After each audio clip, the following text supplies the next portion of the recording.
જામનગરની કલેક્ટર કચેરીએ બેઠી છું. અત્યારે જામનગરના મોટા ભાગના મોરબીના ખેડૂતો, ગુજરાતના ખેડૂતો આજે જામનગર કલેક્ટર કચેરીએ કાલાવડ અને જામનગરના ખેડૂતોની મદદે આવી અને કલેક્ટર કચેરીએ આવેદનપત્ર આપવા માટે આવ્યા હતા.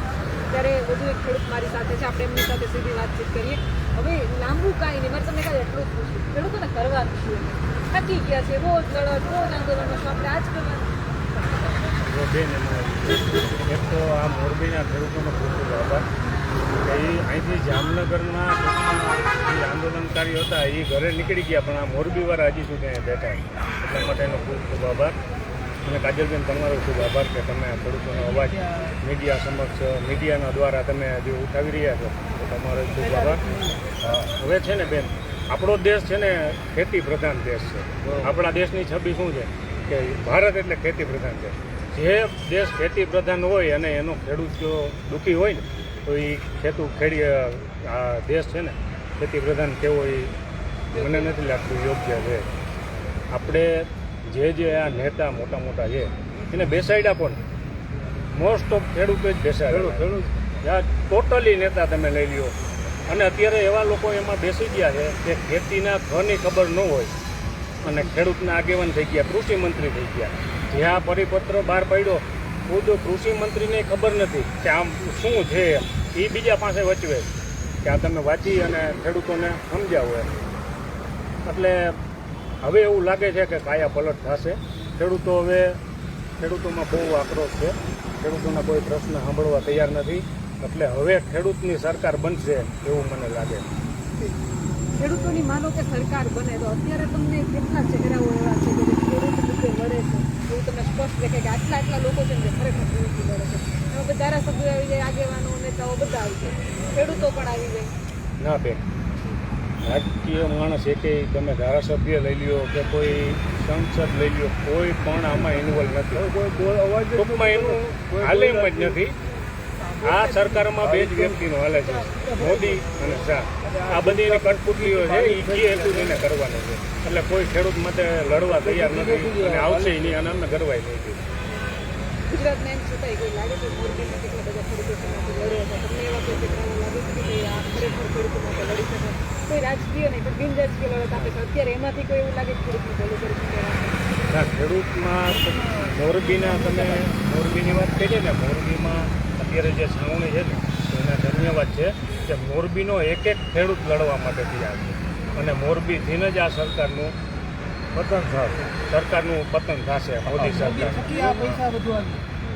મોરબી થકી જ આ જે ખેડૂતો છે ને અત્યારે આ જામનગર જિલ્લાના ખેડૂતો હજી એટલા બધા આમાં ઇન્વોલ્વ નથી. ટૂંકમાં ઘરેથી નીકળતા નથી. મોરબી વાળા પ્રશ્ન બધા ક્યાંક ને ક્યાંક અંદરથી ડર લાગે છે કે આમાં મીડિયામાં આવી અને જો ભાજપ સરકાર જોઈ જાય તો આપણે ઉપાડી જાય, એવો કોઈને અંદરથી ડર છે. અને કદાચ કોઈને એના હિસાબે એના ઘરે હાલતા હોય એવા ખેડૂતો હોય ઘણા કે સરકાર દ્વારા એના ઘરે હાલતા હોય. એટલે એના અમુક કારણો હિસાબે એ બહાર નથી નીકળતા. પણ ખરેખર બધાને બહાર નીકળવાની જરૂર છે. આપણો દેશ ખેતી પ્રધાન દેશ છે અને જો ખેડૂતોનું નહીં ચાલે તો આ દેશમાં રહેવાની કોઈ જરૂર નથી.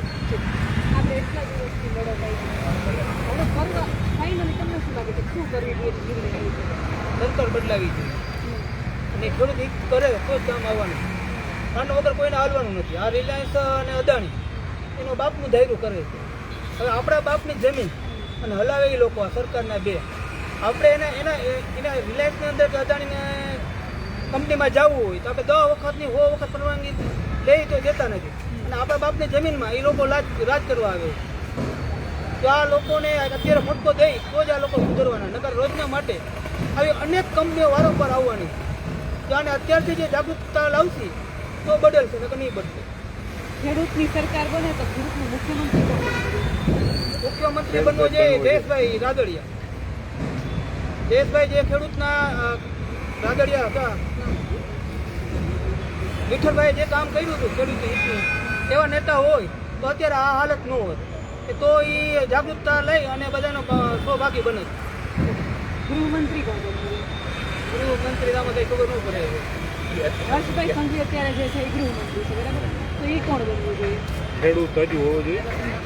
ગૃહમંત્રી કયો કે પ્રધાનમંત્રી કયો, ખેડૂત સિવાય કોઈ બનવો ન જોઈએ. અને ખેડૂતની બેન હું તો એમ કહું છું, આ એક જ માંગ નથી કે પોલ આવે છે, આ પોલની એક જ માંગ નથી. હું તો એમ કહું છું કે આ માર્કેટિંગ યાર્ડમાં જે બેસાડી દીધા છે ને, એપી સેન્ટરમાં બહુ મોટો ભ્રષ્ટાચાર છે. હું તો એમ કહું છું અહીંયા ખેડૂતનો દીકરો હોવો જોઈએ. ખેડૂત માલ લઈને જાય તો અહીંયા સામે ખેડૂત હોવો જોઈએ, તો જ એને એની લાગણી અનુભવી શકે અને તો જ એ એના નિર્ણય લઈ શકે. બાકી આ ઉપરથી બેહાડેલા હોય, ખેતીના થની ખબર ન હોય અને એ બેફામ નિર્ણય લઈ લઈએ એટલે ખેડૂતો હેરાન થાય.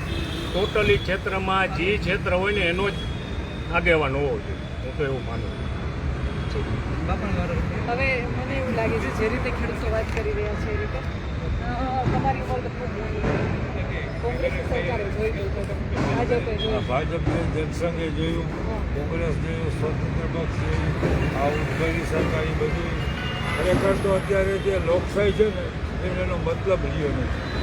લોકશાહી જે આપણે પ્રતિનિધિઓ કહીએ છીએ એ માલિક બની જોઈએ. પ્રતિનિધિ એને પ્રતિનિધિ છે, આપણો અવાજ સાંભળવો છે, આપણા નિર્ણય આપણા ખેડૂતના કે પબ્લિકના હરેકના લાભ કરતા નિર્ણયમાં એને સહકાર દેવો છે. પબ્લિક હારે એને ભળવું જોઈએ. તો અત્યારે માલિક થઈ દબાવી અને પ્રશાસન ધરાર કરે છે અને ઓફિસરો 1, 2 કે જે તો પટ્ટાવાળાથી કરીને ઉપર સુધી આજે સાહેબો નથી, પબ્લિકના લોકશાહીમાં પબ્લિકના કર્મચારી છે. તો અત્યારે સાહેબ થઈ અને બાપ થઈ જઈએ છે. બાપ તો આ પબ્લિક છે, સામે એ પબ્લિકને એ હેરાન કરે છે, તકલીફ દે છે, મુસીબત ઊભી કરાવે છે. એ કોણ કરે છે? પગાર કોણ દે છે? આ તમે ને હું ટેક્સ તમે ને હું ભરીએ છીએ. વાપરનાર કરતા હરેક દેશનો નાગરિક આવે છે. પણ અમુક કલાકારો તો એવું કહે છે કે અમે tax ના ના, એ એના બાપને ભરવો પડે, તમારે મારે ભરવો પડે, મારા દીકરાને ભરવો પડે. ઉપયોગ તો આપણે જીવન જરૂરિયાત એવું લઈ છે ને, આ કપડાં પહેરો છો, ખાઈ છે, ચા પીએ છે, એના ઉપર ટેક્સ નથી લાગતો. એ કોણ ભરે છે? આ તમે એપીએમસી ભ્રષ્ટાચાર કર્યો. હમણાં જ અહીંયા જામનગરમાં જેવું બન્યું, કેન્ટીન બનાવી અને બિલ્ડિંગ એક રિવોશન કર્યું. હવે 1.5 કરોડ એમાં ખર્ચ. પતરાની કેબિનમાં 85 લાખ રૂપિયા વહ્યા ગયા. કલરને આગળથી આગળ કરવામાં 65 લાખ. 1.5 કરોડ ભ્રષ્ટાચાર. આના સામે વિશેષ શું હોય નજર સામે તમને મને બધી ખબર પડે. અને આ લોકો માલિક થઈને દે છે, પછી કોઈનું સાંભળતા નથી. સરકાર અધિકારીઓ બધાને પૈસા મિલી ભગત છે એટલે એ લોકો કોઈનો અવાજ સાંભળતા. ખેડૂતનો એક જ દુઃખી છે, હરેક આજ તમે પાણીની બોટલ લો તો એનો ભાવ એ આવે, તમારું પાણી મફત આપે, બરોબર. હવે ખેડૂત પકાવે મગફળી, બાજરો કે જે તે પકાવે આઈટમ, એ ભાવ કોણ કરે? કોણ કરે? સરકાર નથી કરતી. માર્કેટ યાર્ડ કે જે તે હોય બરોબર કરે છે. તો હવે કંપની અંબાણી શું કામે એ પેટ્રોલ એ નથી કરતી? અમે કંઈ શું કામે નથી દેતી? અદાણી શું કામે નથી દેતી? સરકાર શું કામે એને નથી દેતી? અને તેલના 5-10 રૂપિયા વધે તો ભ્રષ્ટાચાર ને મોંઘવારી થઈ ગઈ ને આમ થઈ ગયું, પબ્લિક મરી ગઈ ને ગઈ. કોણ બનાવે છે? મીડિયાનો એ વાંક છે બેન. મીડિયા એવું ઊભું માહોલ કરે છે કે પબ્લિક બરબારી મરી જાય. ખેડૂતને ના, હું એ જ કહું. અને બેન તમે જુઓ, બાજરાના 20 રૂપિયા, ખેડૂતને તો 10 રૂપિયા 12 રૂપિયા જ આવે છે, 15 રૂપિયા. ઘઉંના તો કે 15-20 રૂપિયા ખેડૂતને આવે છે. હવે તો હવે એમાં અને પાણી સામાન્ય મીઠું આજ જે અહીંયા બજારમાંથી વેચાતું હતી બેન 8 આના 4 પૈસા આને 2 આને વેચાય. અત્યારે અદાણીને અમાણીને ફલાણા ઢીકણા કાકાર ફલાણા આવી ગયા 30-30 રૂપિયા કિલો મીઠું વેચાય છે બેન. જે 2 પૈસાનું કોઈ ઘણી લોટ થતું એ કંપનીમાં ગયું તો આજ 30-40 રૂપિયા, બરોબર. અને અનાજનું નથી. અનાજ આજ ખેડૂતને અમારે ચંપલ નથી પહેરવા, ચંપલ પહેરવા નથી. અને એ લોકો કાર્યકર્તાઓ થયો કે કર્મચારી થયો કે નેતા થયો, રાજકારણમાં ઘૂસો, ત્યાં ઘૂસો નોકરીમાં, તો આજ કરોડો રૂપિયા થઈ જાય. દર વર્ષે રાજકારણીને 50 વીઘા જમીન આપણે બેસી કરીને ત્યાંના બાપ ક્યાં કમાવા છે? કાંઈ ધંધો નથી, સુકામી ક્યાંથી આવે છે? એના આગળ પૈસા ક્યાંથી આવે? તો સરકાર કે જે પદાધિકારીઓ એના ઉપર એક્શન સુકામે નથી લેતા. કલેક્ટરો અમે ત્યાંથી મળવા તો કલેક્ટર અમને કહે છે મારે નીકળો, મારે ન નીકળો, પોલીસમાંથી બોલાવી ધમકાવી કાઢે. પગાર કોણ દે? સાહેબ નથી, કર્મચારી છે. અત્યારે લોકશાહી તમેનું જાગૃત નથી, પબ્લિક એટલે ખબર નથી કે આ શું છે લોકશાહી એટલે કોને કહેવાય.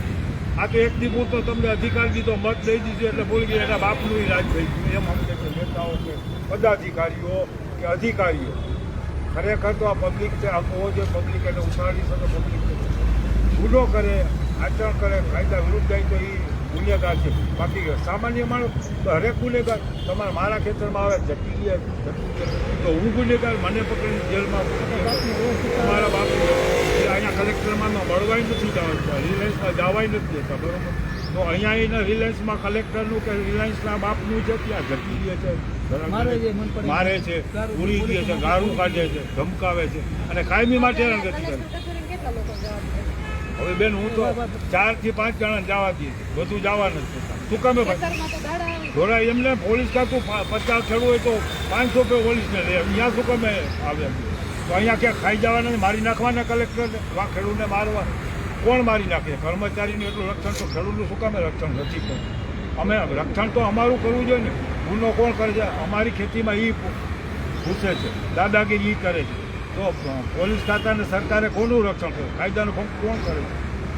જબરદસ્તીથી અમારા ખેતરમાં ઘૂસે. હવે એ કે ફરી ટેલિફોન એક છે જે 1885, ટેલિફોન એટલે એ આ વ્યાખ્યા એને ધરાર આ કંપની આમાં ઘોસાડી. ટેલિફોન એટલે તાર માટે અને ટેલિફોન માટે હતો, ઇલેક્ટ્રિક માટે નહોતો એ. હા, ટેલિગ્રામ એટલે એના ખાલી એના જે આગળ સવલતો નહોતી એટલે ટેલિફોન એકથી બીજે ઠેકાણે તમને સમાચાર પહોંચાડવા એનું હતું. તો એ કેવડો હતો કે તની પહોળાઈ તની પહોળાઈમાં હતો.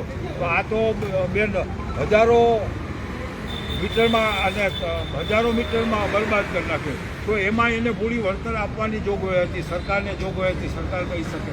તો આ કંઈ કાંઈ કરતા નથી. તો અમારા ખેતરમાં આવે તો અમારું રક્ષણ ખાતાને સરકારે કરવું જોઈએ કે કંપનીનું રક્ષણ કરવું? કંપનીના કર્મચારીઓનું રક્ષણ કરે છે પોલીસ ખાતું અને માલિકને ધમકાવે, ગુનો કરે છે ને નહીં. જે માલિક છે જે ગુનો લાચાર ગુનેગારને અત્યારની સરકાર તો કંપનીઓની છે. સરકાર ગમે એ સરકાર, અમે સરકાર હોય, કોંગ્રેસ હોય, ભાજપ હોય, આપ હોય કે જે તે હોય, અમને પબ્લિકને પૂરેપૂરો અધિકાર લોકશાહીને મળે એને અમે ચાહીએ. ભાજપ હોય, કોંગ્રેસ હોય, અમને તો અમારો અધિકાર દે, અમારો હક દે. અમારી તમે ખેડૂત જે કેવો છે, તમે ખરેખર નિરાતે વિચાર કરો કે એનો માલ ઈ પકાવે એ નથી વેચી શકે. એને 500માં પડ્યું હોય તો એને 100 રૂપિયામાં વેચાવું પડે એ દઈ દઈએ તો બરોબર. શું કે એક તો ગરીબ છે, લાચાર છે, અને આને સરકાર શું કે અધિકારો શું કે પબ્લિક અને ખેડૂત ગરીબ કાયમ રહેવો જોઈએ. એટલે એનો અવાજ આગળ વધે નહીં, એટલે આપણને હેરાન ન કરે. એટલે એના હાથમાં બધી સત્તાઓ, સર્વસ્વ સત્તાઓ એના હાથમાં રહી. એના માટે આને ગરીબમાં કાયમ ગરીબ કરો, લાચારનો લાચાર બનાવવો છે. તમારી એ જ કંપનીમાં મીઠું હોય ગયું, કંપનીમાં આ આટા બને છે બરોબર ફરા, તો એના સીધા ભાવ શું કામ નથી? મીઠું આ સામાન્ય તમને કહો તો 30 રૂપિયાનો કિલો, 10 રૂપિયાનો બાજરો વેચે છે.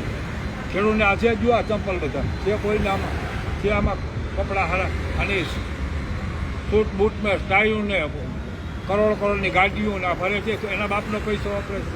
આ એપીએમસીમાં દર ઓલો બદલે પ્રમુખ પ્રેસિડન્ટ એટલે સીધી ઇનોવા નવી આવે પછી 35 લાખની બરોબર. હવે એના બાપનું કોઈ છે હરેક એટલે હું જામનગર એટલે હરેક જગ્યાએ બેન આ ભ્રષ્ટાચાર થઈ ગયું, આવા ભ્રષ્ટાચાર.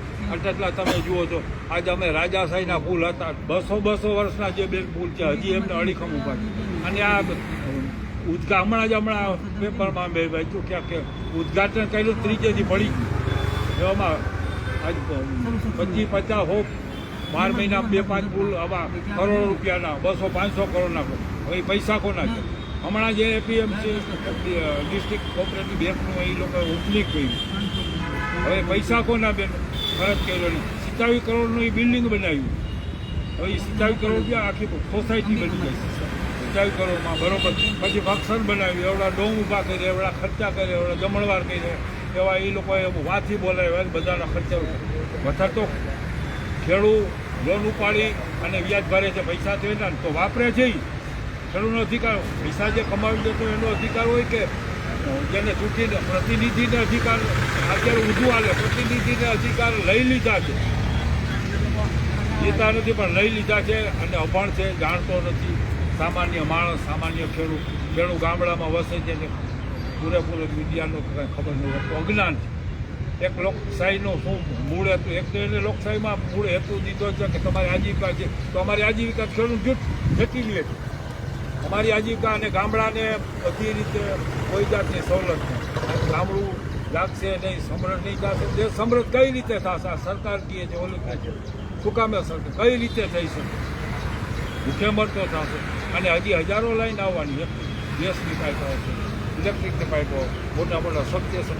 હવે એ કાંઈ ખેડૂતોને રહેશે નહીં તો આ દાણા તો પછી આપણે ભવિષ્યમાં તો 2-5 વર્ષ આને આ નીતિ રહી તો આપણે વળી પાછું જે 65 જેમ વિદેશોને આધારિત હતા અનાજ માટે, જે ઓસ્ટ્રેલિયા જઈએ, અમેરિકા જઈએ, કેનેડા જઈએ તો આપણે ઘઉં ઓલા મળતા સપોઝ તમે જેમ જોયા અમે જોયા છે.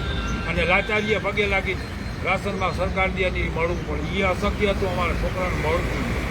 તો હવે અત્યારે પાછી એ જ પરિસ્થિતિ આ વર્ષે જે હિસાનો અને ક્રાંતિ આવી, સરકારે એમાં સહકાર દીધો એનો કોઈ અમને ના તો આજે આપણે એનું આપણે નિકાસ કરી શકીએ. હવે આને આ નીતિ રહી ગવર્મેન્ટની કે અધિકારીઓનો તો ભવિષ્યના સમયમાં પાછું તમારે કોકના આધારિત પાછું થાવ પોતે આપણે તો વિશ્વગુરુ બનવા જઈ રહ્યા હા પણ વિશ્વગુરુ બની અમે કઈ રીતે બની? અનાજથી પછી આપણે ખાલી આ કારખાનાને આ જે લોઢાને અણુબોમ્બને ઉત્પાદન કરી મિસાઇલોને આત્મનિર્ભર નહીં બની શકીએ. આપણે તમારે ખાવાનું પહેલું જોશે, પહેલું ખાવાનું જોશે. કંઈ ખાવાનું નહોતું એટલે જ લાચાર થઈ ગયું છે ખેડૂત. એટલે એને કાંઈ મગજમાં નથી શું લોકશાહી 100 વર્ષ 80 વર્ષ થઈ ગયા એને ખબર નથી કે લોકશાહી શું કહેવાય, શું ન કહેવાય, શું અધિકાર છે તમારો. આ અધિકાર અમને લત મારી કાઢી મૂકે બે. કલેક્ટરને બેહાડ્યો કોણે? સરકાર. સરકાર કોની? પબ્લિક નહીં ને. પબ્લિક પ્રતિનિધિ કોણ મૂક્યું? અમે ધારાસભ્ય. અમે હવે ધારાસભ્ય અમારો બાપ થાય, મિનિસ્ટર અમારો પ્રાઇમ મિનિસ્ટર અમારો બાપ, બરોબર. ગૃહમંત્રી તો અમારો માલિક. ગૃહમંત્રી બેહાડનાર કોણ? તો આપણું કયું કરવું જોઈએ કે એની પાર્ટીના ને પોતાના હિતમાં કરવું જોઈએ? આપણે કરવું પડે છે. સામાન્ય માણસ સમજે છે તો આ લોકો નથી સમજતા કે આને કઈ નથી શકતા. કોઈ બોલી બોલે તો હેરાન કરે છે. પૂરી અત્યારે સરકાર એક નીતિ એવી કરી દીધી કોઈ સરકાર સામે વિરોધ કરે એટલે એના આ એક બધા હેરાન.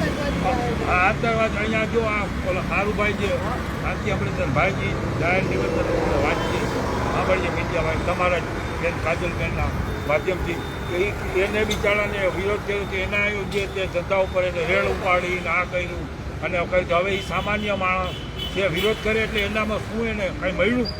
જેલમાં પૂર્યો નથી પણ હેરાનગતિ અને માનસિક ત્રાસ તો દીધો. શું કામે ભાઈ માનસિક ત્રાસ દેવાનું કારણ શું? તો તમારા ભ્રષ્ટાચાર કરે છે નેતાઓ મિનિસ્ટરો એને કાંઈ હમણાં જ આ કોર્ટે હમણાં કોન્સ્ટેબલનો હતું સાવઈ જતો તો હાઈકોર્ટે એને કીધું કે ભાઈ તો ઓલા જે એના કમિશનર હતો એને ભાઈ તમે શું કામ સાવરો? તમારે જે કરવું જોઈએ રક્ષા એને બદલે તમે એને સહકાર આપો છો. કરો સસ્પેન્ડ કાર્યવાહી કરવાનું કોર્ટ કરતાને કહી દઈ છે બેન. આ અધિકારીઓને ખાતાથી અને હમણાં તમે જાહેરમાં અહીંયા વાંચ્યું જ્યાં હમણાં ડિમોલેશન થયું રાજકોટનું કેવું કાંઈક શું નામ કહે છે જંગલેશ્વર. હવે એમાં 87 લાખ રૂપિયા તો બેન અધિકારીઓને ખાવા પીવાના ખર્ચામાં વહ્યા ગયા. ગરીબ માણસોને ખબર આવ્યું નહીં, અધિકારીઓ ખાઈ ગયું. 8-10 લાખનું પાણીની બોટલું પીવું. જમવાનું ખર્ચ 87 લાખ રૂપિયા. 4-5 દિનનું જમવાનું ખર્ચ 87 લાખ રૂપિયા. ક્યાંથી આવે? ભ્રષ્ટાચારને શું છે? 2 રૂપિયાની બોટલ એ 25 રૂપિયાથી મગાવે. હવે અત્યારે પાછું આ કોમર્સ આપણે અમદાવાદમાં છે એમાં હજારો અબજોનું કૌભાંડ થવાનું. ત્યાં એવો આવે છે રૂપિયાની 5 રૂપિયામાં ભાડે છે. વેચાતું નહીં લે ભાડે લેવાનું. એટલે મળતિયા પદાધિકારી હોય કે અધિકારીને હોય કે નેતાઓના એને પૈસા કમાવીને દેવાનું. આ સિવાય કોઈને અને ગમે એ સરકાર આવે છે. અમે કોંગ્રેસને ખરાબ કહેતા હતા, કોંગ્રેસ તો આ ભાજપ આપમાં અમે દિલ્હી એમ કહેતા હતા. આપણે અમારે જાઉં ક્યાં વિકલ્પ નથી. અમારે કોઈ વિકલ્પ નથી, અમારે જ્ઞાન નથી, અમારે કોઈ નેતા નથી.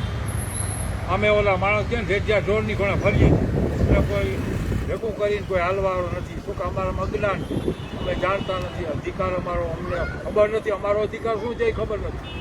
એટલે જનતા બોરી છે એટલે ક્યાંક ને ક્યાંક જનતાનો ઉપયોગ થઈ રહ્યો છે. ફૂલ આપણે ઉપયોગ. કાયદાથી અજાણ છીએ એટલા માટે આપણો ઉપયોગ થાય છે.